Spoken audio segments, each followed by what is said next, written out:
America ने Iran को एक बार फिर से चारों तरफ से घेरना शुरू कर दिया है। यह बात तो तय है दोस्तों कि आज नहीं तो कल अमेरिका इजराइल ईरान के साथ जंग जरूर करेंगे, क्योंकि पूरी दुनिया के अंदर सिर्फ इकलौता इस वक्त ईरान ही नजर आ रहा है जो अमेरिका और इजराइल को पलटकर जवाब दे रहा है। बाकी सारे देश अमेरिका इजराइल के सामने घुटने टेके हुए हैं। आप कहेंगे चाइना और रशिया तो काफी बड़े दुश्मन हैं अमेरिका इजराइल के और ताकतवर देश भी हैं। दोस्तों, अगर लॉजिकली देखा जाए ना तो चाइना और रशिया जैसे देश अमेरिका के साथ कभी जंग नहीं करेंगे और ना ही अमेरिका इन देशों से जंग करेगा। मुझे तो ऐसा लगता है कि रशिया, चाइना और अमेरिका जैसे देश मिलकर पूरी दुनिया को बेवकूफ बना रहे हैं। जहां एक तरफ अमेरिका तमाम दुनिया के देशों से कहता है कि अगर आपने रशिया का तेल खरीदा तो हम आपके ऊपर 500% टैरिफ लगा देंगे, भारत को भी धमकी देता है। वहीं दूसरी तरफ अमेरिका और रशिया के अधिकारी, अमेरिका रशिया के नेता एक दूसरे से मुलाकात भी करते हैं। चाइना और अमेरिका को एक दूसरे का बहुत बड़ा दुश्मन माना जाता है, लेकिन डोनाल्ड ट्रंप चाइना के राष्ट्रपति से भी मुलाकात कर लेते हैं। दुनिया में ये तीनों देश सबसे ज्यादा परमाणु हथियार रखने वाले देश भी हैं, इसीलिए ये तीनों देश आपस में कभी लड़ाई नहीं करेंगे, लेकिन पूरी दुनिया को लड़ाई में उलझाए रखेंगे।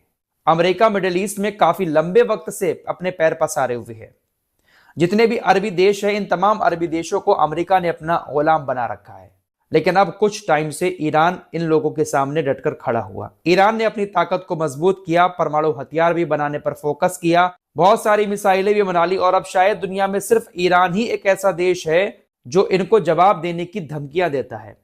ईरान ही एक ऐसा देश है जो अमेरिका से कहता है कि अगर आप हमारे ऊपर हमला करेंगे तो हम आपके ऊपर जबरदस्त हमला करेंगे। मिडिल ईस्ट के बाकी किसी भी देश में ऐसी हिम्मत नहीं है जो इन लोगों को जवाब दे सके। फिलहाल बड़ी खबर यह है कि अमेरिका ने एक बार फिर से मिडिल ईस्ट के अंदर ईरान को चारों तरफ से घेरना शुरू कर दिया है और अगर थोड़ी सी भी चिंगारी उठती है तो इस बार अमेरिका हमला बड़ा करेगा। दरअसल खबरें ऐसी आ रही हैं कि अमेरिकी नौसेना का जो सबसे ताकतवर विमान वाहक पोत है, जिसका नाम यूएसएस अब्राहम लिंकन है, वो मिडिल ईस्ट के अंदर पहुंच चुका है। अमेरिका का ये जो विमान वाहक पोत है यूएसएस अब्राहम लिंकन, ये कोई छोटा मोटा विमान वाहक पोत नहीं है, अपने आप में पूरा किला है। सैकड़ों विमान इसके ऊपर एक बार में खड़े रह सकते हैं। सैकड़ों मिसाइलों को लेकर, सैकड़ों हथियारों को लेकर सिर्फ 10 दिन का सफर करके अब्राहम लिंकन मिडिल ईस्ट में तैनात हो चुका है। अमेरिका का ये विमान वाहक पोत अपने ऊपर अमेरिका के तमाम बड़े बड़े लड़ाकू विमानों को लेकर समुद्र में तैरता रहता है। पूरा का पूरा किला है। सैकड़ों ताकतवर लड़ाकू विमान इसके ऊपर लैंड होते हैं और वहीं से टेक ऑफ करते हैं।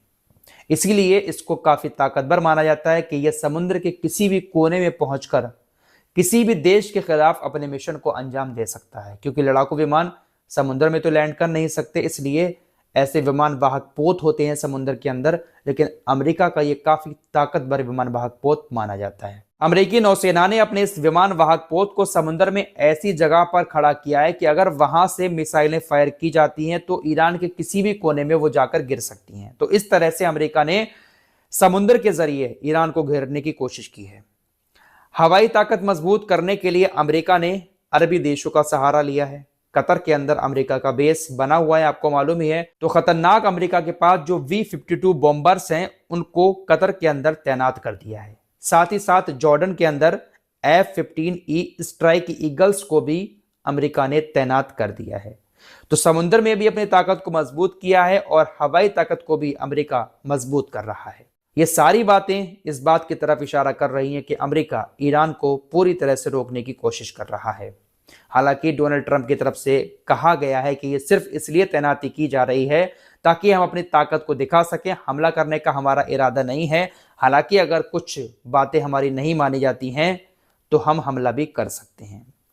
अब अमेरिका को ये बात मालूम है कि अगर हम ईरान के ऊपर हमला करेंगे तो ईरान पलटवार जरूर करेगा, क्योंकि धमकियां ईरान भी कम नहीं दे रहा है, खतरनाक धमकियां आ रही हैं। अब्राहम लिंकन जब पहुंचा समुद्र के अंदर, सामने से धमकियां आना शुरू हो गई कि अगर कोई भी जुर्रत की अमेरिका ने तो हश्र बहुत बुरा होगा। बाकायदा एक खतरनाक मेन चौराहे पर तेहरान के अंदर पोस्टर भी लगाया गया है, जहां पर तमाम विमान वाहक पोत पर खड़े हुए लड़ाकू विमानों को जलता हुआ दिखाया गया है। बहुत सारे सैनिक इधर उधर बिखरे पड़े हैं, अमेरिका के झंडे के साथ खून की एक धारा बह रही है। इस तरह का एक पोस्टर लगाया गया और धमकियां दी गई हैं कि आप अगर हमारे ऊपर हमला करेंगे तो खतरनाक जवाब आपको दिया जाएगा। अमेरिका को यह बात मालूम है, इसलिए अमेरिका एयर डिफेंस सिस्टम को भी मजबूत कर रहा है। अमेरिका ने मिडिल ईस्ट में अपने सैन्य बेस बचाने के लिए, अपने विमान वाहक पोत यूएसएस अब्राहम लिंकन को बचाने के लिए थार्ड और पैट्रियट, जो अमेरिका का सबसे ताकतवर एयर डिफेंस सिस्टम है, उसका जाल बिछा दिया है।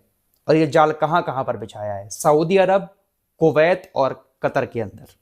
अमेरिका ने अपने ताकतवर एयर डिफेंस सिस्टम थार्ड और पैट्रियट को तैनात कर दिया है, ताकि अगर ईरान पलटवार करता है तो तमाम देशों से हम अपने एयर डिफेंस सिस्टम को एक्टिव करके ईरान के उन हमलों को रोकने की कोशिश करें।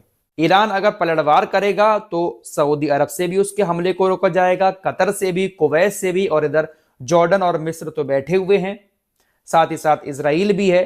तो तमाम देश ईरान के हमलों को रोकने की कोशिश करेंगे और ये रोकेंगे भी दोस्तों। ऐसा नहीं है कि सऊदी, कुवैत या कतर जैसे देश कुछ ना करें, क्योंकि वहां पर थर्ड एयर डिफेंस सिस्टम रखे हुए हैं और इजाजत लेकर ही रखे गए हैं, और इसलिए रखे गए हैं कि अगर आपके देश से कोई मिसाइल गुजरेगी तो इसको हम रोकेंगे।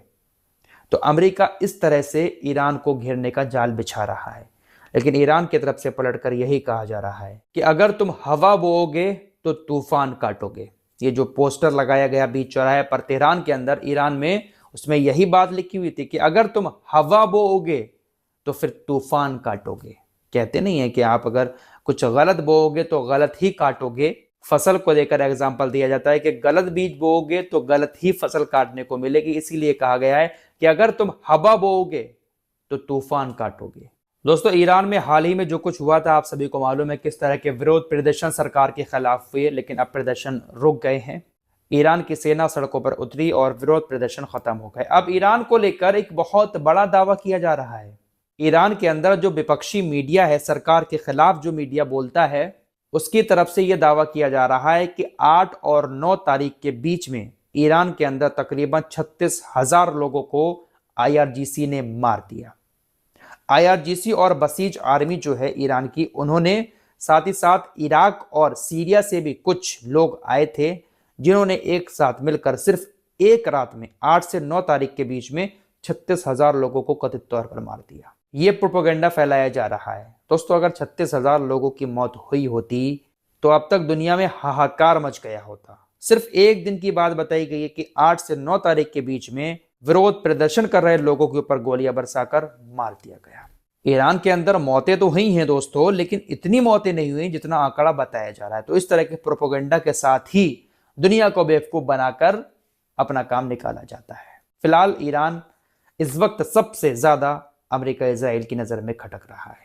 आज नहीं तो कल ईरान की एक छोटी सी भी मिस्टेक ईरान के लिए काफी मुसीबत पैदा कर सकती है, और अमेरिका इजराइल इसके लिए तैयार बैठे हैं। इस रिपोर्ट में इतना ही। कुछ और खबरों के साथ फिर हाजिर होऊंगा। अपना ख्याल रखिएगा। अल्लाह हाफिज।